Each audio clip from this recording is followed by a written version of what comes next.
Students, कैसे हैं आप सब लोग। वेलकम है आपका वन शॉट रिवीजन सीरीज में। और आज हम एक चैप्टर को फिनिश करेंगे वन शॉट के अंदर, जिसका नाम है इंफ्रास्ट्रक्चर। ये एक ऐसा चैप्टर है जिसे आप रिलेट कर सकते हो अपने आसपास के इन्वायरमेंट से, अपने डे टू डे एक्टिविटीज से, क्लास, सोशल मीडिया से, हर जगह से। चैप्टर बहुत ही खास है, बहुत ही अच्छा चैप्टर है। और क्लास कोशिश करेंगे विद इन 1 आवर हम इस पूरे चैप्टर को A to Z फिनिश कर दें और आपका सारा का सारा वन शॉट में रिवीजन हो जाए। आई होप इसी तरीके से अकाउंट्स का जो वन शॉट आ रहा है, इको का जो वन शॉट आ रहा है और बीएसटी का जो अदर वन शॉट आ रहा है, इन सबको फिनिश करके आप कोशिश करोगे कि एग्जामिनेशन से 10-15 दिन पहले ही आपका पूरा का पूरा सब कुछ रिवीजन अच्छे से हो चुका हो, ताकि बिफोर एग्जाम हम लोग practice sets, mock test paper, इन सबको सॉल्व कर सकें और कुछ इंपॉर्टेंट क्वेश्चंस और इंपॉर्टेंट टॉपिक्स को रिवाइज कर सकें। मे बी आंसर राइटिंग और केस स्टडी की प्रैक्टिस भी हम एंड में करेंगे। ओके, तो चलो स्टार्ट करते हैं वन शॉट रिवीजन में। इंफ्रास्ट्रक्चर क्लास, इंफ्रास्ट्रक्चर है क्या? ये एक ऐसा टर्म है जो बात करता है बेसिक फिजिकल सिस्टम की। किसी भी इकोनॉमी को रन करने के लिए एक बेसिक फिजिकल सिस्टम होना चाहिए। किसी भी नेशन का, किसी भी बिजनेस का एक बेसिक फिजिकल सिस्टम होना चाहिए, जिसको बोलते हैं क्लास इंफ्रास्ट्रक्चर। देखो, मैं आपको यहाँ पे ऑनलाइन पढ़ा रहा हूँ, तो यहाँ पे मेरे पास कैमरा है, मेरे पास बोर्ड है, ये सब क्या है क्लास? अच्छा, माइक है ताकि आपको आवाज अच्छे सुनाई दे, आपके कान दर्द ना हो, आपको शोर ना आए, आपको वीडियो क्वालिटी अच्छी मिले, ऑडियो क्वालिटी अच्छी मिले, स्क्रीन पे आपको हर चीज प्रॉपर विजिबल हो, इंटरेक्टिव रहे। इन सब चीजों को क्या बोलते हैं क्लास? सिंपल सी बात है, प्रैक्टिकल में समझा दिया आपको। इन्हीं सब चीज को बोलते हैं क्लास इंफ्रास्ट्रक्चर। आपने स्कूल में जाते हो, स्कूल की बिल्डिंग, स्विमिंग पूल और अलग अलग क्लास कैबिन्स, अलग अलग रूम, मेडिकल स्टाफ, प्लेग्राउंड, या फिर क्लास टीटी के लिए अलग से बोर्ड होगा, ठीक है, अलग अलग गेम के होंगे। ये सारा इंफ्रास्ट्रक्चर, फिजिकल इंफ्रास्ट्रक्चर, उसमें बस लगा हुआ है, उसके अंदर क्लास अलग अलग बहुत सारी फैसिलिटीज जो मिलती हैं, जिसकी वजह से स्कूल चल पाता है, जिसकी वजह से बाकी काम आसान हो जाते हैं, इसको बोलते हैं क्लास इंफ्रास्ट्रक्चर। और ये होना बहुत जरूरी है। सिमिलरली किसी नेशन की बात करें तो नेशन के अंदर स्कूल्स है, क्लास हॉस्पिटल है, बिल्डिंग्स हैं, उसके बाद बैंक्स हैं, इंश्योरेंस कंपनीज हैं। ये सारी की सारी चीज़ें क्या है क्लास? इंफ्रास्ट्रक्चर है। ये सारी चीज़ें होना जरूरी है। इनके बिना कंपनी को चलाना, देश को चलाना जो है वो पॉसिबल नहीं रहेगा। लाइक मैं कितना ही अच्छा टीचर क्यों ना हूं, मैं कितना ही आपको अच्छा क्यों ना पढ़ाता हूं, मेरे अंदर कितना ही स्किल्स, कितना ही टैलेंट क्यों ना हो, लेकिन अगर मेरे पास प्रॉपर इंफ्रास्ट्रक्चर नहीं है, इवन इंटरनेट कनेक्टिविटी भी अगर मेरे पास नहीं है, तो शायद मैं आपको नहीं पढ़ा पाऊंगा, आप तक पहुंच नहीं पाऊंगा और अपनी नॉलेज आप तक शेयर नहीं कर पाऊंगा। तो मेरे को आपको जो नॉलेज शेयर करना है, इसके लिए जो मेन चीज है वो है इंफ्रास्ट्रक्चर। मेरा पर्सनल नॉलेज तो है ही है, लेकिन साथ में इंफ्रास्ट्रक्चर भी जरूरी है। अब मान लो इंफ्रास्ट्रक्चर बहुत अच्छा है, सारी चीजें प्रॉपर है, और किसी ऐसे इंसान को मैं यहाँ पे खड़ा कर दूं आके, जिससे कुछ भी ना पता हो, बहुत अच्छे से चीजें ना आती हो, समझाना ना आता हो, तो यानी कि यहाँ पे इंफ्रास्ट्रक्चर होने के बावजूद भी वो आपसे कम्युनिकेट नहीं कर पाएगा, वो आपको सारी बातें समझा नहीं पाएगा, आपको शायद उतना बेटर आउटपुट नहीं मिलेगा। तो इंफ्रास्ट्रक्चर का मतलब फिजिकल फैसिलिटी है, जो फिजिकल फैसिलिटी किसी भी इकोनॉमी को रन करने के लिए चाहिए, किसी भी देश को चलाने के लिए चाहिए होता है। प्लस साथ में आपका सोशल इंफ्रास्ट्रक्चर भी होना चाहिए, लाइक आपका दिमाग, आपके शार्पनेस। अगर एक हवाई जहाज है, अच्छा हवाई जहाज होना चाहिए। अगर अभी आपको पता है चाइना में एक प्लेन जो है वो क्रैश कर गया, बिल्कुल ऐसे 90 डिग्री से नीचे आ गया, और क्लास बहुत सारे लोग थे, पैसेंजर्स थे, कोई भी नहीं बचा, क्लास सबकी डेथ हो गई, राइट? तो इसका मतलब क्या है? वहां पे या तो हवाई जहाज अच्छा नहीं था, और हवाई जहाज अच्छा अगर था मान लो, तो फिर क्या पता पायलट अच्छा ना हो, क्या पता पायलट को ही कुछ हो गया हो दिमाग में, भैया मुझे नहीं रहना इस दुनिया में और मैं क्रैश करा रहा हूँ, मुझे जाना है, सबको लेके जाना है, ऐसा भी हो सकता है। तो दोनों चीजें इंपॉर्टेंट है, यानी कि फिजिकल इंफ्रास्ट्रक्चर भी इंपॉर्टेंट है और सोशल इंफ्रास्ट्रक्चर भी इंपॉर्टेंट है। ओके, चलो, जैसे इसमें लिखा है example, transportation, communication, sewage system, water, health, electric system, etcetera, these are the example of infrastructure. These system are tend to be high cost investment and vital to the economy, vitals a country economic and social development. किसी भी country को अगर economically आपको develop करना हो, socially आपको develop करना हो, तो उस कंट्री का इंफ्रास्ट्रक्चर अच्छा होना जरूरी है। ओके, नेक्स्ट है क्लास, यहाँ पे ये सारे कुछ एग्जांपल्स हैं इंफ्रास्ट्रक्चर के। ये देखते हो क्लास, दुबई का ये रोड है क्लास यहाँ पे, और आप देखते हो कितना अच्छा इंफ्रास्ट्रक्चर है, और किस तरीके से क्लास कोई जाम नहीं लगता है, बड़ी से बड़ी गाड़ियाँ भी इजीली निकल जाती हैं। रेत का का पूरा दुबई जो है वो रेत पे है, लेकिन स्टिल वहाँ पे दुनिया की सबसे ऊंची इमारत बुर्ज खलीफा है। ये इस तरीके से क्लास चंद्रयान है, चंद्रयान, यानी कि देखो चंद्रयान मिशन, चंद्रयान 2 आपने समझे, देखो चांद तक जाने की बात करते हैं। टेस्ला सॉरी मतलब कि स्पेस एक्स जैसी कंपनी जो है वो बात करती है कि हम चांद पे घर बसाएंगे, यहाँ से लिफ्ट बनाएंगे। सोचो ये सारी चीजें क्या है क्लास, इंफ्रास्ट्रक्चर। इवन मार्स पे भी रोवर छोड़े जाते हैं क्लास, ताकि मार्स पे भी देखा जा सके कि भाई वहां पे जीवन संभव है कि नहीं। ये सब इंफ्रास्ट्रक्चर है। इस तरह से अच्छी सड़क, transportation, communication, banking, insurance, shipping, ये सब आपका even 2G 3G 4G 5G tower, ये सारी चीजें जो कनेक्टिविटी जोड़ता है हर जगह से, जो है वो लोगों को जोड़ता है। इंटरनेट है तभी आज आप मेरे से जुड़ पा रहे हो।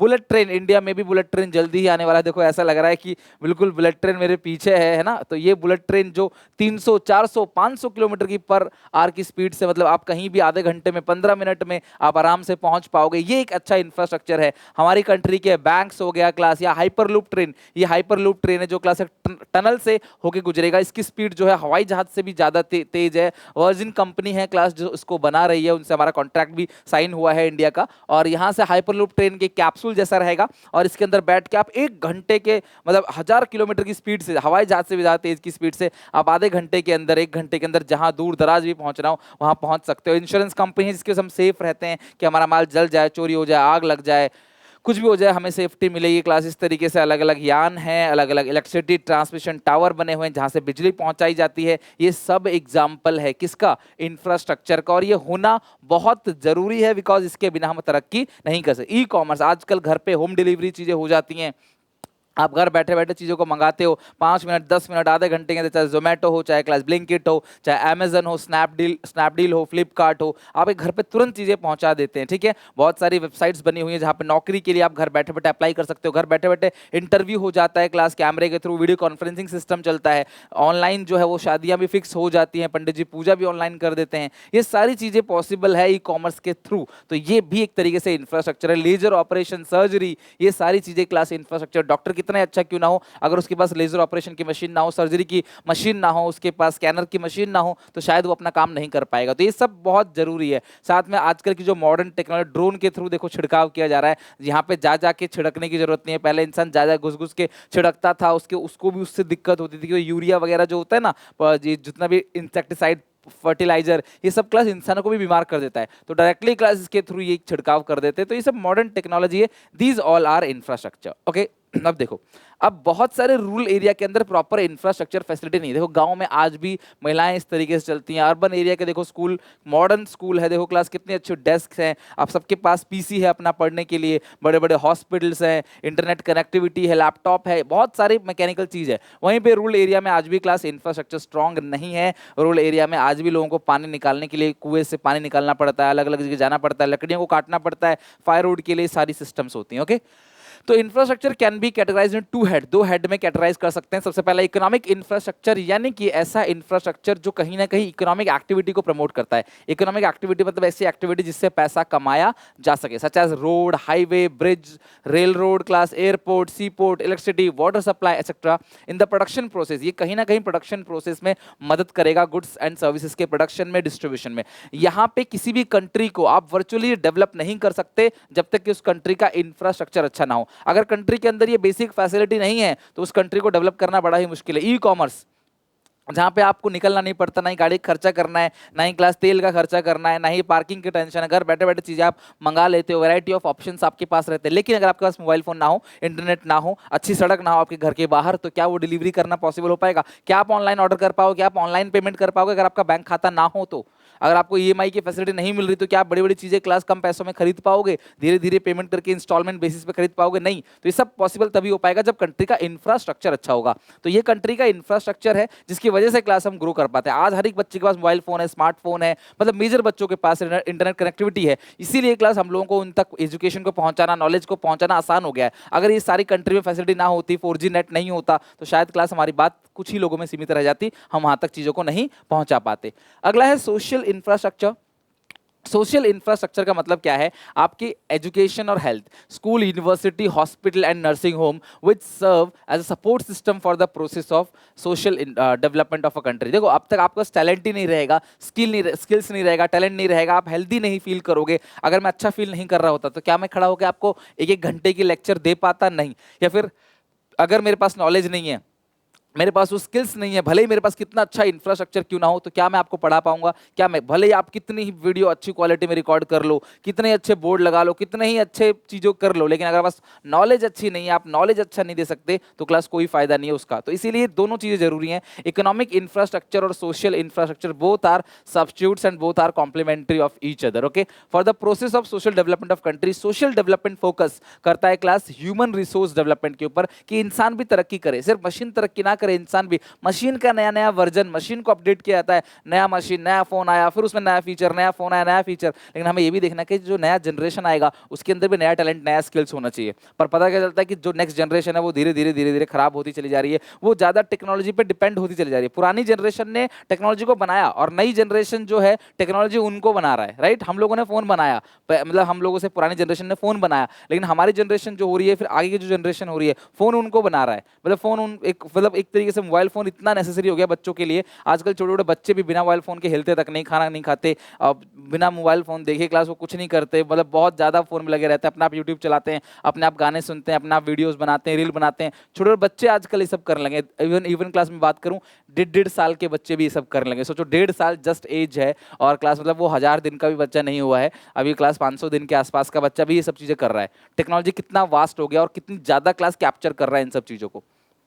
आगे लिखा हुआ है, it implies that the development of skills person as well as healthy. देखो, स्किल्स पर्सन की हमें जरूरत है और हेल्दी पर्सन की हमें जरूरत है। अगर ये दोनों नहीं रहेगा, भैया कितना ही अच्छा हवाई जहाज बना लो, शिप बना लो, अगर पायलट ही अच्छा नहीं है तो फिर भैया वो नहीं चल पाएगा, वहां पे वो खुद को नुकसान करेगा और वो उस टेक्नोलॉजी को भी खत्म कर देगा। Economic infrastructure commercial in nature होता है, ये बात करता है पैसे कमाने की, ठीक है, लाइक एनर्जी प्रोवाइड करना, सड़क बनाना, ठीक है। लेकिन जो सोशल इंफ्रास्ट्रक्चर है वो बात करता है ह्यूमन डेवलपमेंट की, लोगों की भलाई की बात करेगा, right? It provide basic facility to make the business in the country easier and more profitable, the same also make the economy richer. भैया ये जो इकोनॉमिक इंफ्रास्ट्रक्चर है ना, ये कंट्री को रिच बनाएगा। दुबई क्यों? बहुत अच्छा खासा पैसा उनके पास है, उनकी इंफ्रास्ट्रक्चर स्ट्रांग है, उनका रियल स्टेट, उनका टूरिज्म बहुत स्ट्रांग है। अगर आप कोई वीडियोस देखोगे ना दुबई की, आपको उनकी सड़क की वीडियो देखो, चाहे किसी भी चीज की, बिल्डिंग्स की, अलग ही लेवल मिलेगा आपको, right? While social infra like class health care of poor, sanitation class, उसके बाद स्वच्छता, एजुकेशन, स्किल्स, ये सब चीजें जो है, पार्क वगैरह, ये सब आपका सोशल है। ये मोर प्रोवाइड करता है basic well being facility for the needy. Here private sector, देखो प्राइवेट सेक्टर इसमें ज्यादा इंटरेस्ट शो नहीं करेगी। प्राइवेट सेक्टर वहां पे काम करती है जहां मुनाफा होता है, और मुनाफा कहां होता है? इकोनॉमिक इंफ्रास्ट्रक्चर के अंदर, ना कि सोशल में। इकोनॉमिक इंफ्रास्ट्रक्चर इनहैंस करता है इकोनॉमिक ग्रोथ को, और जबकि इसमें लिविंग स्टैंडर्ड इंप्रूव होता है, क्योंकि पैसा कमाओगे तो लिविंग स्टैंडर्ड आपका इंप्रूव होगा। लेकिन सोशल इंफ्रास्ट्रक्चर फोकस करता है ह्यूमन ग्रोथ को, increase in the quality of life. देखो, अगर क्वालिटी ऑफ लाइफ की बात करें तो वो कौन देता है? Social infrastructure. लिविंग स्टैंडर्ड को कौन बढ़ाता है? वो कौन देता है क्लास? Economic infrastructure. तो ध्यान रखना, while economic infrastructure accelerate the process of growth, economic infrastructure growth को एसिलरेट, बढ़ावा देता है, जबकि सोशल इंफ्रास्ट्रक्चर एसिलरेट करता है the process of human development. ये बात करेगा ह्यूमन डेवलपमेंट की। Hence both are supplementary and both are complementary. अगर मान लो दोनों सप्लीमेंट्री, दोनों कॉम्प्लीमेंट्री, मतलब दोनों एक दूसरे की जगह पे इस्तेमाल किया जा सकता है और दोनों को एक साथ भी इस्तेमाल किया जा सकता है। लाइक मेरे पास बहुत ज़्यादा टैलेंट नहीं है, बहुत ज़्यादा स्किल्स नहीं है, लेकिन मेरे पास इंफ्रास्ट्रक्चर अच्छा है, तो शायद क्लास में थोड़ा पैसा कमा लूँ। या फिर मेरे पास बहुत टैलेंट है, बहुत स्किल्स है, और मेरे पास इतना अच्छा कैमरा भी नहीं है, इतना अच्छा क्लास बोर्ड भी नहीं, तो शायद फिर भी मैं आपको क्लास, आपके पास तक नॉलेज पहुंचा सकूँ। दोनों साथ में और एक दूसरे की जगह पर इस्तेमाल किया जाता है। अब बात करते हैं इंफ्रास्ट्रक्चर की इंपोर्टेंस की। इंपोर्टेंस का मतलब बेनिफिट। अगर अच्छा इंफ्रास्ट्रक्चर है तो उसका फायदा क्या होगा, उसका बेनिफिट क्या होगा? सबसे पहला बेनिफिट उसका यह है कि स्मूथ फंक्शनिंग ऑफ इकोनॉमी। देश स्मूथली चल पाएगा, अच्छे से तरक्की कर पाएगा, फंक्शनिंग जो है वो अच्छे से हो पाएगी इकोनॉमी की भी। देखो, विदाउट इकोनॉमी रन ही नहीं कर पाएगा अगर प्रॉपर रोडवेज नहीं है, सीवरेज सिस्टम प्रॉपर नहीं है, जगह जगह पानी भरा रहेगा। मुंबई में देखो कितनी बार कंप्लेन आती है कि भाई बारिश हो गई, पानी भर गया पूरा का पूरा, तो ये सीवरेज सिस्टम जो है वो अच्छा नहीं है, राइट? इसके अलावा क्लास आपका इलेक्ट्रिसिटी प्रॉब्लम नहीं होना चाहिए, ताकि फैक्ट्रियों को बिजली मिले, घर वालों को बिजली मिले। भाई अगर इलेक्ट्रिसिटी नहीं रहेगी तो भी तो हमारा काम हैम्पर होगा। आप अगर एक दिन बिजली चली जाए सुबह शाम तक, सोचो आपको कितनी दिक्कत हो जाएगी, पानी तक नहीं मिलेगा। पहले नलका हुआ करता, आज नलका भी नहीं है, मोटर चलता है, अगर लाइट गई तो मोटर नहीं चलेगा। अगर डीजल अगर वगैरह लगा रहे हो तो उससे पॉल्यूशन होगा। अब मान लो जनरेटर चला रहे हो तो उससे पॉल्यूशन होगा, हर जगह जनरेटर तो अवेलेबल है नहीं। तो ये कहीं ना कहीं क्लास हमें अपना इंफ्रास्ट्रक्चर स्ट्रॉन्ग करना पड़ेगा, इकोनॉमी तभी अच्छे से रन कर पाएगी।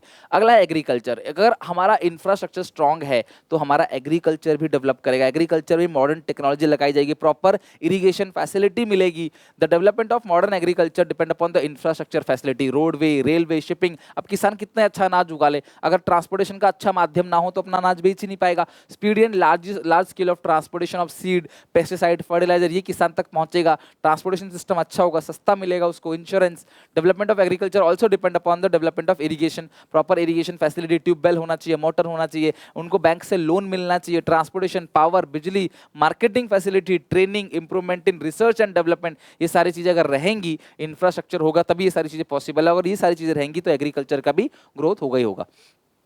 इंफ्रास्ट्रक्चर अगर अच्छा है तो इंडस्ट्री भी ग्रो करेगी। Industrial production require not only machine, सिर्फ इंडस्ट्रियल मशीन नहीं चाहिए, इक्विपमेंट नहीं चाहिए, बट ऑल्सो रिक्वायर एनर्जी, बिजली चाहिए, स्किल्स, मैन पावर चाहिए, मैनेजमेंट अच्छा होना चाहिए, बैंक्स उनको लोन दे, इंश्योरेंस कंपनी उनके प्रोडक्ट का इंश्योरेंस करे, ट्रांसपोर्टेशन सर्विसेज अच्छी होनी चाहिए। ये सारी चीजें रहेंगी तो इंडस्ट्री का भी डेवलपमेंट होगा। यानी कि अगर कंट्री का इंफ्रास्ट्रक्चर स्ट्रांग है तो इकोनॉमी अच्छे से चल पाएगी, एग्रीकल्चर ग्रोथ करेगा और इंडस्ट्री भी अच्छे से चल पाएगा। इंप्रूवमेंट इन प्रोडक्टिविटी, देखो सीधी सी बात है, अगर कंट्री का इंफ्रास्ट्रक्चर अच्छा है तो प्रोडक्शन बढ़ेगा। Infrastructure development such as transportation facility, education, increase productivity, ज्यादा प्रोडक्शन होगा, कम समय में ज्यादा आउटपुट बनेगा। Development of science and technology is also important in improving the economic productivity. More research, ज्यादा रिसर्च एंड डेवलपमेंट किया जाता है। अब बुलेट ट्रेन आएगा, हाइपरलूप ट्रेन आएगा, तो इससे प्रोडक्शन और ज्यादा बढ़ेगा। मैं दूर दराज जाके, मैं यहाँ अगर नोएडा में रहता हूँ तो मैं दिल्ली जाके भी इजीली काम कर सकता हूँ क्लास मेट्रो के थ्रू, लेकिन अगर हाइपरलूप ट्रेन आता है तो शायद मैं दिल्ली से बैंगलोर जाके भी काम कर सकता हूँ। मैं एक ही दिन के अंदर 1 घंटे का सफर करके बैंगलोर, 1.5 घंटे का सफर करके बैंगलोर जा सकता हूँ, बैंगलोर से यहाँ आ सकता हूँ, या फिर मान लो मैं गुजरात जा सकता हूँ, अहमदाबाद जा सकता हूँ, नासिक जा सकता हूँ, पुणे जा सकता हूँ, कहीं भी जाके काम करके आ सकता हूँ। तो मेरे टैलेंट की अगर यहाँ कदर नहीं तो मैं वहाँ जाके भी काम कर सकता हूँ, वहाँ से काम करके अपना परिवार चला सकता हूं, अपनी इकोनॉमी को ग्रो कर सकता हूं। तो ये सब इंफ्रास्ट्रक्चर की वजह से ही पॉसिबल है। अगला है एम्प्लॉयमेंट जनरेशन। भैया सीधी सी बात है, अगर इंफ्रास्ट्रक्चर बन रहा है, रोड बन रहा है, ब्रिज बन रहा है, तो ये लोग भी उसमें काम कर रहे हैं, उसको योगदान दे रहे हैं, तो वो सब चीज बनेगा तो लोगों को रोजगार भी मिलेगा। लाइक सड़क बन रहा है, रेलवे बन रहा है, इलेक्ट्रिसिटी प्लांट बन रहा है, तो लोग उसमें काम भी करेंगे, ज्यादा से ज्यादा लोगों को वहां पे रोजगार भी मिलेगा। और सबसे बड़ी बात क्या है कि इंफ्रास्ट्रक्चर अगर अच्छा है तो मार्केट का साइज भी बढ़ेगा। enhance the market size, भाई सीधी सी बात है, large scale production is possible only when the size of market is large. अगर इंफ्रास्ट्रक्चर है, सड़क अच्छी है तो मार्केट बन जाता है। आप देखो आपकी जहाँ पे मार्केट है वहाँ पे इंफ्रास्ट्रक्चर अच्छा होगा, वहाँ पे गाड़ियाँ आती जाती होंगी, वहाँ पे लोग की भीड़ जमावड़ा इकट्ठा होता होगा लोगों का। Infrastructure enhance the size of market, proper transportation facility and other economic infrastructure leads to expansion of market. तो जितना अच्छा स्ट्रॉन्ग रहेगा कंपनी उतना प्रोडक्ट बनाएगी और उतनी मार्केटिंग बढ़ेगी और मार्केट स्पेस भी बढ़ेगा। इसके अलावा भी अगर आपको लग रहा है कि और फैसिलिटी है, जैसे मान लो एक आउटसोर्सिंग है, आउटसोर्सिंग में ये मदद करता है, यानी कि अगर हमारा इंफ्रास्ट्रक्चर अच्छा है तो बाहर के लोग हमें काम देंगे और हमें रोजगार मिलेगा, और साथ में बाहर के लोग हमारी कंट्री में हमारे इंडिया में इन्वेस्ट करेंगे, फैक्ट्री बनाएंगे, क्लास हमारी कंट्री में आके अपना ऑफिस स्टैब्लिश करेंगे, तो इससे फॉरेन इन्वेस्टमेंट अट्रैक्ट होगा, फॉरेन करेंसी आएगी, हमारे देश में रोजगार बनेगा, बाहर से जब कंपनी आएंगी तो पैसा लेके आएंगी। तो इंफ्रास्ट्रक्चर जो है वो इंड्यूस करता है किसको? Foreign direct investment. तो ये सारे बेनिफिट हैं। अगर इंफ्रास्ट्रक्चर किसी भी कंट्री का अच्छा होगा, ठीक है, इंफ्रास्ट्रक्चर अगर किसी भी कंट्री का अच्छा होगा तो कहीं ना कहीं क्लास फॉरेन इन्वेस्टमेंट वगैरह जो है वो क्लास बढ़ेगा, बाहर से कंट्रियां आएंगी हमारे कंट्री के अंदर, राइट। चलो, तो ये चीजें क्लास क्लियर हो गई यहां तक, मुझे बताओ। चलो डन है क्लास यहां तक सारी चीजें। State of infrastructure in India, अब हम बात करेंगे इंडिया के इंफ्रास्ट्रक्चर की। State of infrastructure in State of infrastructure in India, traditional building and maintaining the infrastructure in India has been one of the responsibility of government, but within time the government has started permitting private sector into the field of infrastructure। देखो पहले सारी चीजें सरकार अपने हाथ में रखती थी, मतलब सरकार कहती थी कि सारी की सारी चीजें हमारे हाथ में है, इंफ्रास्ट्रक्चर कैसे बनाना है, सड़क कैसे बनाना है, बिजली का पानी कैसे देना है, ये सब चीज हमारे हाथ में है। लेकिन धीरे धीरे सरकार ने प्राइवेट सेक्टर को भी एंट्री देने लगी, क्योंकि सरकार कुछ खास कर नहीं पाई। सरकार ने अपने पास 40-45 साल रखा 1947 के बाद कि भैया हम लोग अपने पास रखेंगे, सारी की सारी चीजें हम लोग करेंगे, बिजली भी हम देंगे, सड़क भी हम बनाएंगे, फैक्ट्री हम बनाएंगे, एम्प्लॉयमेंट हम देंगे।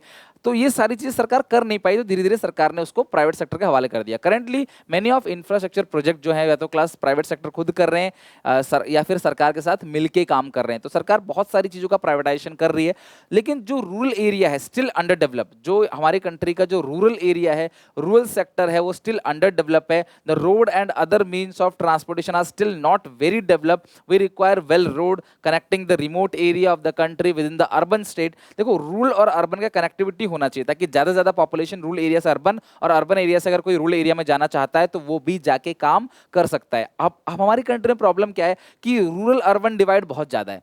रूरल एरिया में कुछ नहीं, अर्बन एरिया में बहुत ज्यादा। रूरल एरिया में एक भी फैक्ट्री नहीं, अर्बन एरिया में फैक्ट्रियों की भरमार लगी हुई है। तो बहुत सारे ऐसे आर्टिस्ट हैं, बहुत सारे ऐसे फार्मर्स हैं जो still work in remote places, जो दूर दराज प्लेसेस में काम करते हैं कंट्री में, रूरल एरिया में काम करते हैं, unable to sell their product in various places due to lack of proper infrastructure. अच्छा इंफ्रास्ट्रक्चर होने की वजह से, ना होने की वजह से क्लास उनका टैलेंट वेस्ट हो जाता है, वो काम नहीं कर पाते। Majority of our people live in rural area. Rural women जो है अभी भी बायोफ्यूल यूज करती हैं, क्रॉप रेजिड्यू यूज करते हैं, काउ डंग उपले वगैरह यूज करती हैं, लकड़ियां वगैरह यूज करती हैं क्लास अपने एनर्जी रिक्वायरमेंट के लिए। वो दूर दूर तक जाते हैं, पानी भर के लाते हैं, फ्यूल लेके आते हैं, लकड़ियां वगैरह काट के लेके आते हैं जंगल से। इससे ये सब कहीं ना कहीं शो करता है कि अभी अभी रूरल एरिया का इंफ्रास्ट्रक्चर अच्छा नहीं है, उनके पास स्वच्छ पानी नहीं है पीने के लिए, पक्का मकान नहीं है उनके पास। ये सब उनका सपना है, आज भी पक्के मकान में रहें, प्रॉपर पानी हो, बिजली हो, ये सारी फैसिलिटी आज भी रूरल एरिया में नहीं मिलता है। तांगे वगैरह यूज किए जाते हैं क्लास कहीं ना कहीं, जो उनके पास ट्रांसपोर्टेशन का सिस्टम अच्छा नहीं है, जानवरों को बैल को बांध के तांगा वगैरह यूज किया जाता है, जिसकी वजह से क्लास वो कहीं ना कहीं इकोनॉमिक ग्रोथ अच्छे से नहीं हो पा रहा है। तो development of infrastructure and economic development go in hand. तो अगर आपको चाहते हो आप कि देश तरक्की करे तो इंफ्रास्ट्रक्चर स्ट्रॉन्ग करना पड़ेगा, not only in urban area, in rural area also. Okay, agriculture development, जो एग्रीकल्चर डेवलपमेंट है वो भी बहुत सारी चीज़ों पर डिपेंड करता है। इरिगेशन फैसिलिटी होनी चाहिए, अच्छे बीज, अच्छा खाद, फर्टिलाइजर, ये सब चीज़ें मिलना चाहिए। इंडस्ट्रियल प्रोग्रेस भी डिपेंड करता है क्लास किस चीज़ पे, एनर्जी पे, पावर, एनर्जी, इलेक्ट्रिसिटी, इन सब पे। Transportation and communication, obviously proper attention is not paid. अगर आपने प्रॉपर अटेंशन नहीं दिया to the development of infrastructure, it is likely to act as a severe constant on economic development. तो कहीं ना कहीं क्लास इकोनॉमिक डेवलपमेंट अच्छे से नहीं हो पाएगा अगर आपने इंफ्रास्ट्रक्चर को स्ट्रॉन्ग नहीं किया। तो अगर आप ये चाहते हो कि इंफ्रास्ट्रक्चर देश तरक्की करे, डेवलप करे, तो आपको उस कंट्री का इंफ्रास्ट्रक्चर स्ट्रॉन्ग करना बहुत जरूरी है। ओके, चलो नेक्स्ट टॉपिक है हमारा हेल्थ। अगर हम बात करें हेल्थ की, health can be define as physical, mental, social wellbeing as a resource for living. देखो हेल्थ का मतलब क्या है, आप अच्छे से जीवन तभी जी पाओगे जब हेल्थी। आपके पास कितना ही पैसा क्यों ना हो, कितने ऑडी, मर्सिडीज, बीएमडब्ल्यू, फरारी आपके पास क्यों ना हो, लेकिन अगर आपकी तबियत सही नहीं है, आपको अच्छा नहीं लग रहा, आपका सर घूम रहा है, आपको प्रॉब्लम हो रही है, आप सही से खड़े नहीं हो पा रहे, आपको बहुत दुख हो रहा है, अंदर से अच्छा फील नहीं हो रहा, तो वो किसी काम का नहीं है। वो कहते हैं ना हेल्थ इज वेल्थ। अगर आप हेल्दी हो, सब कुछ अच्छा है आपके पास, मतलब भले भले ही कम पैसा क्यों ना हो तो लाइफ आपकी अच्छे से चल जाएगी। लेकिन अगर आप हेल्दी नहीं हो तो भले ही कितना ही पैसा क्यों ना हो क्लास, तो भी प्रॉब्लम है। कई बार कहते हैं बच्चे, सर हेल्दी हो, अगर वो पैसे वाला है तो इलाज करा लेगा, लेकिन ऐसा होता तो सोचो क्लास बड़े से बड़े जो बिजनेसमैन हैं, बड़े से बड़े अमीर लोग, बड़े से बड़े नेता और बड़े से बड़े अभिनेता, उनकी डेथ नहीं होती, राइट। तो मैनेज मॉर्टल, इंसान को जाना ही जाना है। लेकिन अगर आप अभी अच्छा फील कर रहे हो तो मेरे हिसाब से वो बेटर है। बाकी पर्सन टू पर्सन वेरी करता है। मेरे हिसाब से हेल्दी है अगर इंसान, तो फिर वो क्लास उस टाइम पे खुश रहेगा, रेदर देन कि सिर्फ पैसा होगा तो कितना खुश रहेगा। In 1948 the world health organization ने कहा, health is defined as a phrase that still used today. Health is state of complete physical, mental and social well being, not merely the absence of disease. कई बार बच्चे बोलते हैं sir हमें कोई बीमारी नहीं है, हमें कोई कमजोरी नहीं है, तो इसका मतलब हम हेल्दी हैं। नहीं, ऐसा नहीं है। हेल्दी का मतलब क्या होता है कि अगर आप बीमार पड़ भी जाते हो तो आपकी बॉडी उसे बाउंस बैक करती है, बॉडी आपको ठीक कर देती है, इसका मतलब आप हेल्दी हो। बीमार पड़ने के बाद ठीक हो रहे हो, उसका मतलब आपका इम्यून सिस्टम काम कर रहा है। हेल्थ की कुछ इंपॉर्टेंट पॉइंट्स आपने ध्यान रखना है क्लास की। हेल्थ का मतलब सिर्फ ये नहीं है कि आपके पास कोई डिजीज नहीं है, बट क्लास आपकी बॉडी में एबिलिटी होनी चाहिए ताकि आप रिकवर कर जाओ। अच्छा हेल्थ तभी होगा क्लास, जेनेटिक्स, कई बार ना बीमारी जेनेटिक्स से भी आती है। आपके पापा को, आपके दादाजी को कोई बीमारी होगी तो उनके थ्रू वो आ जाएगी क्लास बीमारी, या वो कमजोरी या वो हैबिट आपके साथ आ जाएगी। या आप खराब इन्वायरमेंट में रहते हो, अच्छे रिलेशनशिप में नहीं रहते, या फिर आपके पास एजुकेशन नहीं है। अगर आपके पास एजुकेशन नहीं है, प्रॉपर नॉलेज नहीं है, तो भी कहीं ना कहीं आपकी हेल्थ खराब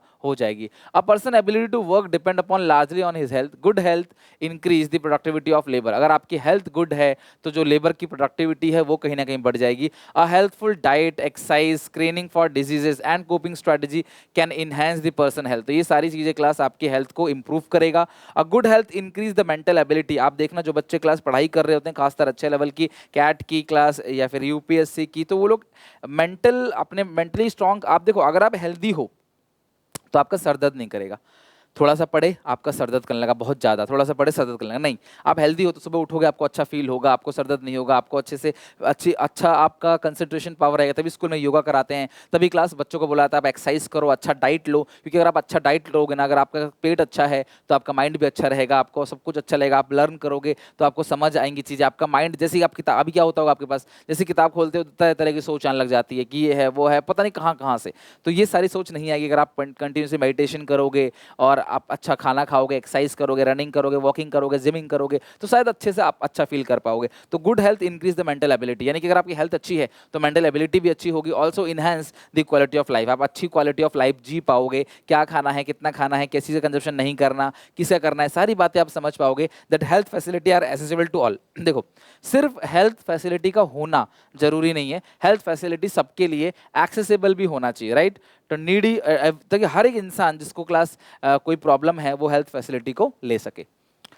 स्टेट ऑफ हेल्थ इंफ्रास्ट्रक्चर, अगर मैं हेल्थ इंफ्रास्ट्रक्चर की बात करूं तो इंडिया का जो हेल्थ इंफ्रास्ट्रक्चर है वो अभी भी अच्छा नहीं है। The government has constitution obligation, सरकार की जिम्मेदारी है, कॉन्स्टिट्यूशन उनको ये मतलब राइट देता है लोगों को ताकि वो हेल्दी रह सके, सरकार उनका इलाज कराए, तभी सरकारी हॉस्पिटल बनते हैं। Class medical education, adulteration of food, मिलावटा खाना ना बेचे कोई, drug poison, medical profession, mental deficiency and lunacy. Health infrastructure include hospital, doctor, nurses and other paramedical staff, bed equipment required in hospital and well developed pharmaceutical industry. ये सारी चीजें अगर है इनको बोलते हैं health infrastructure. Only the presence of health infrastructure is not sufficient, but to have healthy people it should accessible to all. सिर्फ hospital है, मेडिकल फार्मेसी है, उससे काम नहीं चलेगा, हेल्थ फैसिलिटी सबके लिए एक्सेसिबल भी होना चाहिए। The union government evolve broad policies and plan through the central council of health and family welfare. It collect the information and provide financial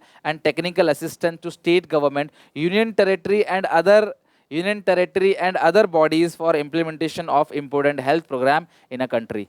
तो किसी भी कंट्री में हेल्थ प्रॉब्लम जो हेल्थ प्रोग्राम है उसको बढ़ावा देना चाहिए, हेल्थ इंफ्रास्ट्रक्चर को स्ट्रॉन्ग करना चाहिए और कोशिश किया जा सके कि जो भी हेल्थ फैसिलिटी है उसको इम्प्लीमेंट, जो प्लान बनाया गया, पॉलिसी बनाया गया, उसको इम्प्लीमेंट करें और रूरल एरिया को भी हेल्थ फैसिलिटी प्रॉपर मिले, यानी हमारे ग्रामीण क्षेत्र के जो लोग हैं वो भी अपना इलाज करा पाएँ।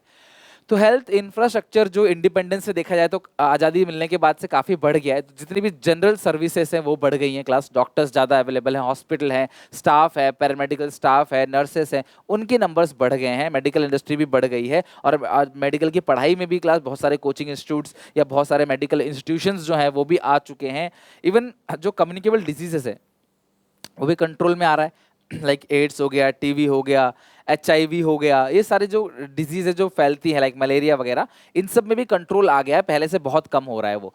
PPP पोलियो प्रोग्राम, 2 बूंद जिंदगी की, आपने जरूर कहीं ना कहीं बचपन में लिया होगा, पोलियो का 2 बूंद है ना, तो वो कहीं ना कहीं क्लास जो 5 साल से छोटे बच्चे होते हैं उनको दिया जाता है और इस पोलियो प्रोग्राम के तहत एंटी पोलियो ड्रॉप दिया जाता है, जिससे एक पोलियो नाम की बहुत गंदी बीमारी होती है क्लास, उसको ठीक कर दिया जाता है ताकि आपको पोलियो दोबारा ना हो। अगला है decline in death rate, death rate में भी कम होने लगा, पहले डेथ बहुत ज़्यादा होती थी, अब डेथ कम हो रही है क्योंकि मेडिकल फैसिलिटी अच्छी है, इलाज हो जाता है क्लास और डेथ कम होती है, जिसकी वजह से क्लास हमारी पॉपुलेशन भी कंटिन्यू बढ़ रही है, डेथ कम और पैदा लोग ज़्यादा हो रहे हैं। अगला है class reduction infant mortality rate. Infant mortality rate मतलब छोटे बच्चे जिनकी एज 1 साल से कम है जब उनकी डेथ होती है, तो ये भी पहले से बहुत कम हो गए हैं क्लास, 1 साल के छोटे बच्चे अब उनकी डेथ नहीं होती, कम होती है। सिग्निफिकेंटली रिड्यूस फ्रॉम 146, पहले 1000 में से 146 लोगों की डेथ होती थी, अब सिर्फ 33 लोगों की डेथ होती है, 33 छोटे बच्चों की, 1 साल से कम उम्र के बच्चों की डेथ हो जाती है। लाइफ एक्सपेक्टेंसी रेट बढ़ गया है, पहले 50 साल थी, अभी 2018 की बात करें तो 68.8 ईयर्स है, यानी कि जो लाइफ एक्सपेक्टेंसी बढ़ गया है। फीमेल की जो लाइफ एक्सपेक्टेंसी है वो थोड़ी सी ज़्यादा पाई जाती है। It shows significant improvement in health care in India, it is mainly due to improvement in sanitation. फिर जो महिलाएं हैं क्लास वो स्वच्छता रखती हैं, आपने देखा होगा कि आपके घर में आप कितनी गंदगी फैलाते हो, कुछ भी कहीं पड़ा हो कोई दिक्कत नहीं, झाड़ू पोछा ना हो कोई दिक्कत नहीं, नहाना धोना ना हो कोई दिक्कत, लेकिन आपकी माता, आपकी बहन, ये सब लोग अच्छे से सफाई रखते हैं, स्वच्छता रखते हैं कि यह गंदा नहीं होना चाहिए। तो महिलाएं हमेशा एक स्वच्छता के लिए कंसर्न रखती हैं और जिसकी वजह से शायद ऐसा हो सकता है कि जो लाइफ एक्सपेक्टेंसी है वो ज़्यादा है, तो इनकी 70.7 ईयर्स है फीमेल की, जबकि मेल की 68.8 ईयर्स है।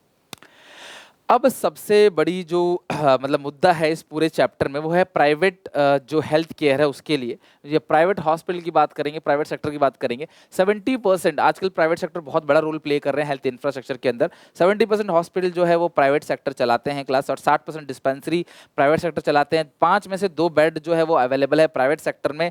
और रिसेंट टाइम में private sector has been playing a dominant role in medical education और ट्रेनिंग। मेडिकल एजुकेशन और ट्रेनिंग में भी प्राइवेट सेक्टर का डोमिनेंट रोल है। प्राइवेट सेक्टर उसमें भी बहुत अच्छे से काम कर रहा है, राइट। लेकिन मेडिकल टेक्नोलॉजी, डायग्नोसिस, मैन्युफैक्चर करना टेक्नोलॉजी को, फार्मास्यूटिकल इंडस्ट्री को मतलब दवाइयों को बेचना, हॉस्पिटल बनाना, ये सारी चीजें आती हैं क्लास हेल्थ इंफ्रास्ट्रक्चर के अंदर। और हेल्थ इंफ्रास्ट्रक्चर कैसा है कैसा नहीं है, उसके जो इंडिकेटर्स हैं वो आपका लाइफ एक्सपेक्टेंसी हो सकता है उसका इंडिकेटर, उसका इंडिकेटर हो सकता है इम्यूनाइजेशन किस तरीके से हो रहा है, टीकाकरण किस तरीके से हो रहा है, उसका एग्जाम्पल हो सकता है क्लास ये जो इन्फेंट मॉर्टलिटी रेट है, ये सारी चीजें, डेथ रेट, ये सब क्लास ये इंडिकेटर है हेल्थ इंफ्रास्ट्रक्चर के, राइट। इसको देख के पता लग सकता है कि कंट्री का हेल्थ इंफ्रास्ट्रक्चर कैसा है।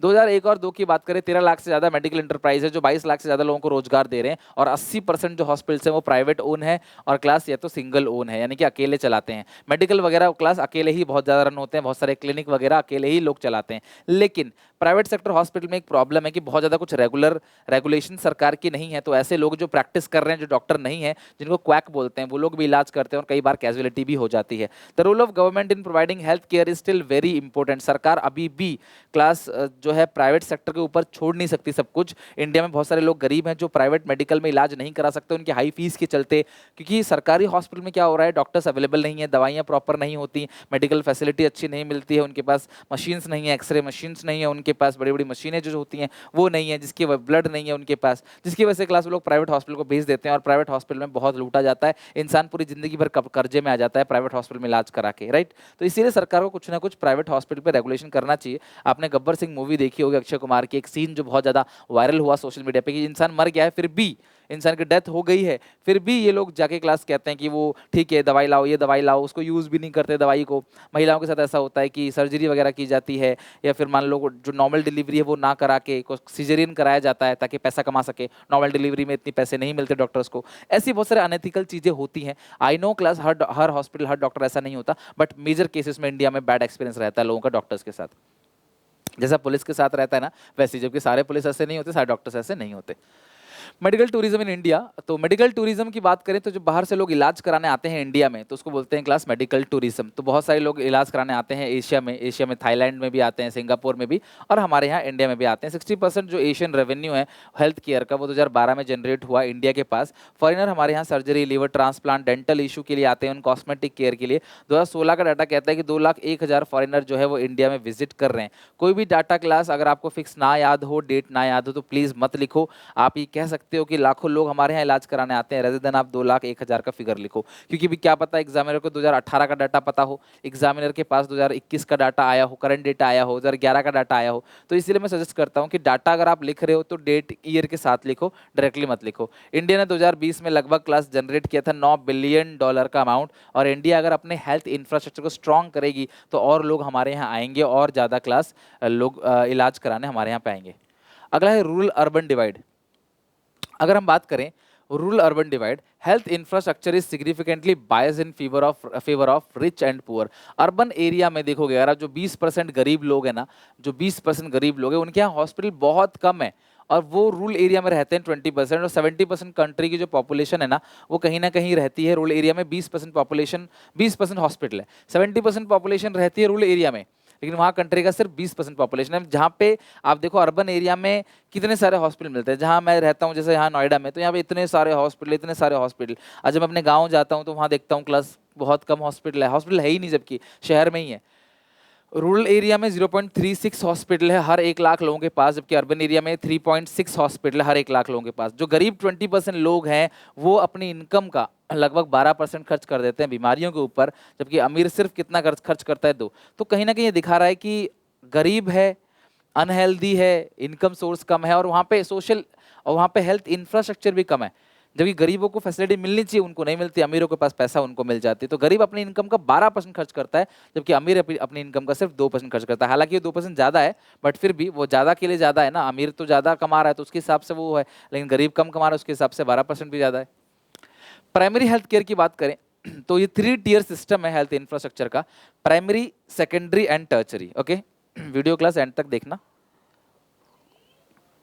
अभी काफ़ी कुछ और भी है इसके अंदर सीखने के लिए। ओके, तो मैं बात करूँ प्राइमरी हेल्थ केयर की, तो प्राइमरी के अंदर आता है मैटरनल एंड चाइल्ड केयर, बच्चे और माता के केयर, यानी जो बच्चा पैदा होता है तब, टीकाकरण हो गया क्लास, वैक्सीनेशन वगैरह हो गया, इंजरीज, बेसिक कोई इंजरी होती है क्लास, उन सब के लिए ये टीकाकरण अवेलेबल कराना, इम्यूनाइजेशन कराना, मैटरनल चाइल्ड हेल्थ केयर को, माता और उसके बच्चे का ध्यान रखना, जब बच्चा पैदा होता है उस टाइम पे जो भी उसको मेडिकेशन चाहिए, जो भी ट्रीटमेंट चाहिए वो देना, इसे कहते हैं प्राइमरी हेल्थ केयर।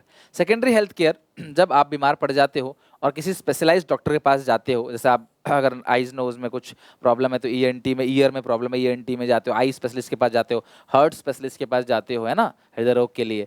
मोर स्पेशलाइज्ड नॉलेज, स्किल और equipment is known as secondary. तो जब आप किसी डॉक्टर के पास इलाज कराने जाते हो, जो स्किल्स उसके पास है, वो प्रॉपर एक चीज़ का एक्सपर्ट है, एमबीबीएस है, जो बड़े बड़े टाउन में अक्सर मिलते हैं आपको, तो वो सेकेंडरी हो गया। टर्चरी हेल्थ केयर मतलब जब आप एम्स में जाते हो, यानी क्लास ऐसी जगह जो यहाँ इलाज नहीं करा पा रहे, जो ये लोग नहीं कर पा रहे इलाज, तो ये रेफर करते हैं कि आप एम्स में चले जाओ, यहाँ बड़ी बड़ी मशीनें हैं, बड़े बड़े डॉक्टर्स हैं, यहाँ पे आपकी स्पेशलाइज जो है बीमारी का इलाज हो पाएगा। प्राइमरी क्लास वैक्सीनेशन वगैरह, सेकेंडरी क्लास आप जाते हो किसी जिसके पास नॉलेज हो, जो एक पर्टिकुलर डॉक्टर, मतलब आप डॉक्टर के हॉस्पिटल जाते हो, हॉस्पिटल्स में इलाज नहीं हो रहा तो फिर आप एम्स में जाओगे, सफदरजंग में जाओगे दिल्ली में, तो वो हो गया क्लास आपका देखो ये एम्स है, all India institute of medical science.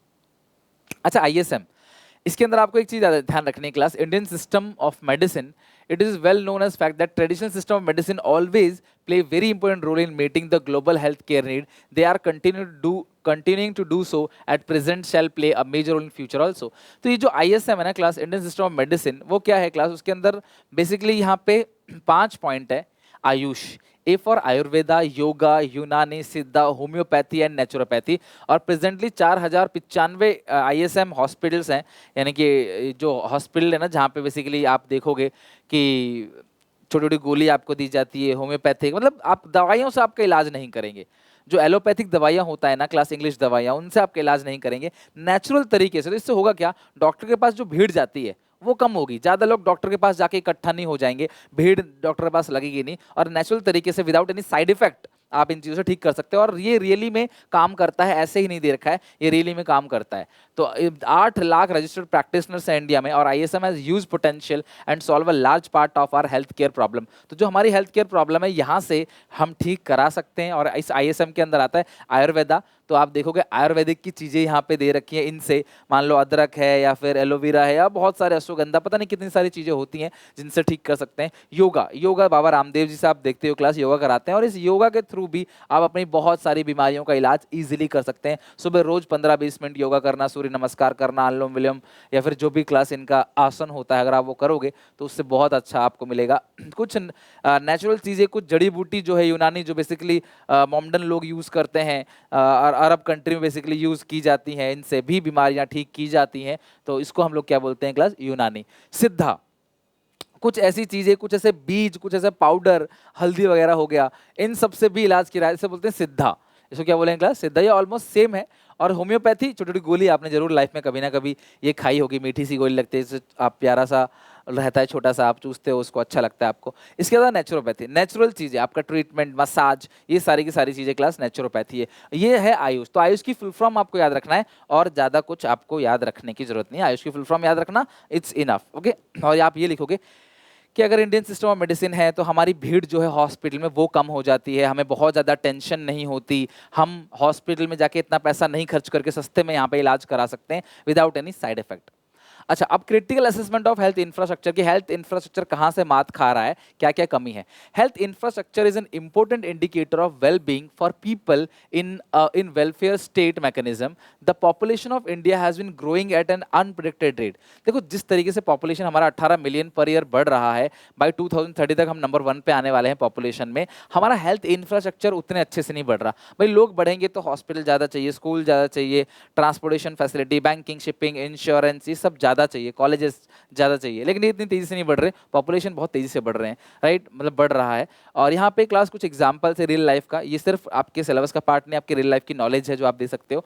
Chikungunya in new Delhi gave a clear glimpse of poor healthcare system in India, the lack of timely actions from the government, problem of shortage of resources, bed, expensive medicine were recorded. In 2011 की बात करें, 50 बच्चों की death हो गई बिहार के एक mysterious disease थी, वो पता नहीं क्या डिजीज था, जहाँ पे क्लास लोगों की काफ़ी 50 छोटे छोटे बच्चों की डेथ हो गई, हाई फीवर आया और उनकी डेथ हो गई। और doctors from the national institute of virology ये भी नहीं पता कर पाए कि भैया ये बीमारी थी किस चीज़ की। सोचो इतना हमारा इंफ्रास्ट्रक्चर, हेल्थ इंफ्रास्ट्रक्चर खराब है। इवन आप कोविड का एग्जांपल दे सकते हो, कोविड के टाइम पे मेडिकल वाले ब्लैक कर रहे थे, दवाइयाँ नहीं मिल रही थी और मास्क सैनिटाइजर बहुत महंगे कर दिए गए थे, काफ़ी सारी दवाइयाँ अवेलेबल नहीं थी, ब्लैक मार्केटिंग की जा रही थी, ऑक्सीजन सिलेंडर सेकंड वेव में लोगों को नहीं मिल रहा था, उसकी ब्लैक मार्केटिंग हो रही थी, हॉस्पिटल्स में बेड्स नहीं थे, लोगों की बाहर जान जा रही थी, लोगों को अपने घर परिजनों से मिलने नहीं दिया जा रहा था। ये बहुत ही बैड कंडीशन थी, बहुत सारे लोगों की जान गई क्लास सिचुएशन में। और 2019 में क्लास एक बीमारी आई जिसका नाम है class acute encephalitis syndrome, AES, जो मुजफ्फरपुर में था। तो मुजफ्फरपुर में छोटे छोटे बच्चे, 150 बच्चों की डेथ हो गई उनके लीची खाने की वजह से। वो कमज़ोर थे, उनकी इम्यूनिटी सिस्टम स्ट्रांग नहीं था, वो अंडर नरिश चिल्ड्रन थे, प्रॉपर न्यूट्रिशन नहीं मिला था, कुपोषण के शिकार थे। उन बच्चों की 150 बच्चों से बहुत होते हैं, किसी का एक बच्चा जाता है तो क्या दुख होता है, वी कांट इमेजिन। लेकिन क्लास 150 बच्चों की वहाँ पे डेथ हो गई और सरकार कुछ नहीं कर पाई। माँ तेरे लिए कोई दवाई नहीं, तेरा बेटा, तेरा बाप नेता जो नहीं। तो ये कह रहा था कि तड़पता मुझे ये क्लास एक पोस्ट जो है ट्वीट पे बहुत ज़्यादा चला था, माँ मेरे लिए कोई दवाई नहीं, तेरा बेटा, तेरा बाप नेता जो नहीं। मतलब कि वही है कि बाप अगर नहीं है तो इस चक्कर में बेचारे छोटे छोटे बच्चों की इस तरह से जान चली गई थी, जो बहुत हार्श था। ये शो करता है कि हमारे मेडिकल टेक्नोलॉजी, हमारा हेल्थ इंफ्रास्ट्रक्चर अभी उतना बेहतर नहीं है, उतना स्ट्रांग नहीं है, इस पर काफ़ी ज़्यादा वर्क करने की जरूरत है।